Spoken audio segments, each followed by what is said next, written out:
स्वागत है आपका एक बार फिर से खिलाड़ी नंबर 1 में। और जाते जाते हमने बात की थी मोतीलाल ओसवाल की रिपोर्ट पर। अगले साल के आउटलुक पर मोतीलाल ओसवाल के मुताबिक फाइनेंशियल ईयर 2025 के H2 में बाजार में रिकवरी रहेगी। आम बजट, अच्छे नतीजे और कैपेक्स से बाजार को सपोर्ट मिल सकता है। मोतीलाल ओसवाल का क्या कहना है, आउटलुक बताने के लिए जुड़ रही है कंचन नौटियाल। कंचन, बताइए। जी, जैसे कि आपने अपने हेडिंग में ही बोला कि कुछ फैक्टर्स हैं जो कहीं ना कहीं जो मार्केट आउटलुक 2025 है उसको सपोर्ट करते हुए नजर आएंगे, लेकिन यहाँ पे थोड़ी सी आपको कॉशियस अप्रोच बरतना काफ़ी ज़्यादा ज़रूरी है। इनफैक्ट उन्होंने बोला है कि H1 में हमें थोड़ा सा बाजार के अंदर कंसोलिडेशन देखने को मिल सकता है, लेकिन मूविंग फॉरवर्ड H2 में वापस से एक रिकवरी की संभावनाएं जताई जा रही है। अब ये जो रिकवरी है वो आखिरकार आएगी किन फैक्टर्स की वजह से, वो भी जान लेते हैं।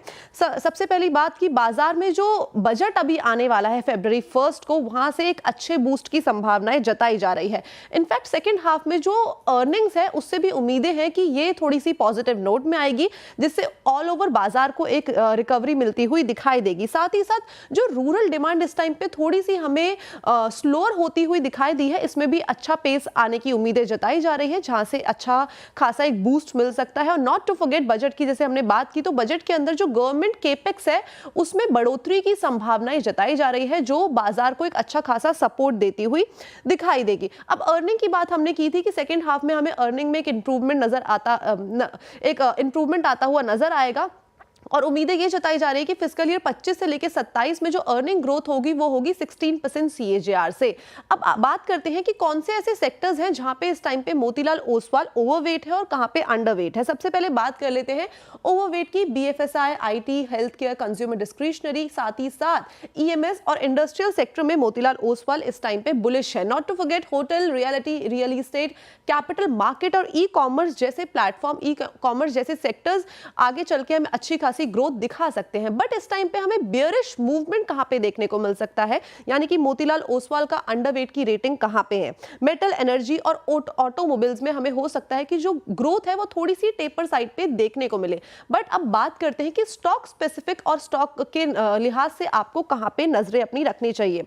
मोतीलाल ओसवाल की जो टॉप पिक बन के आई है सामने, वो है ICICI bank, HCL tech, Larsen and Toubro, at the same time Zomato, Polycab, Macrotech Developers यानी कि लोधा, साथ ही साथ नाम इंडिया, मैनकाइंड और लेमन ट्री होटल्स, यानी कि होटल इंडस्ट्री पे खासा फोकस दिया जा रहा है। लेकिन ऑल ओवर आपको एक मिक्स्ड साल देखने को मिलेगा 2025।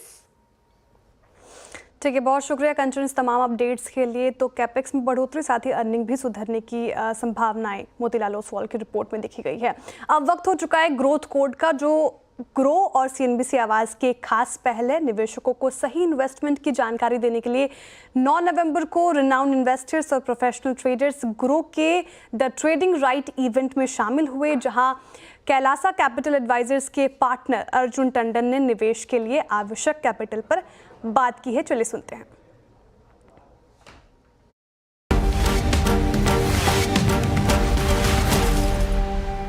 एक एक्सपेक्टेशन सेट करना ज़रूरी है कि मुझे ट्रेडिंग से इतनी इनकम चाहिए। So what is your financial goal? आप क्या चाहते हो कि मेरी मंथली इनकम ट्रेडिंग से कितनी हो, and that will decide your capital. So let us से कि आप कहते हो कि मैं ना 1% रिटर्न तो बना सकती हूँ या बना सकता हूँ। सो योर कैपिटल, अगर आपको मंथली इनकम 50,000 रुपए की चाहिए, your capital will be 50 lakhs। अगर आपको लगता है कि आप 2% रिटर्न बना लोगे, then your capital requirement is 25 lakh.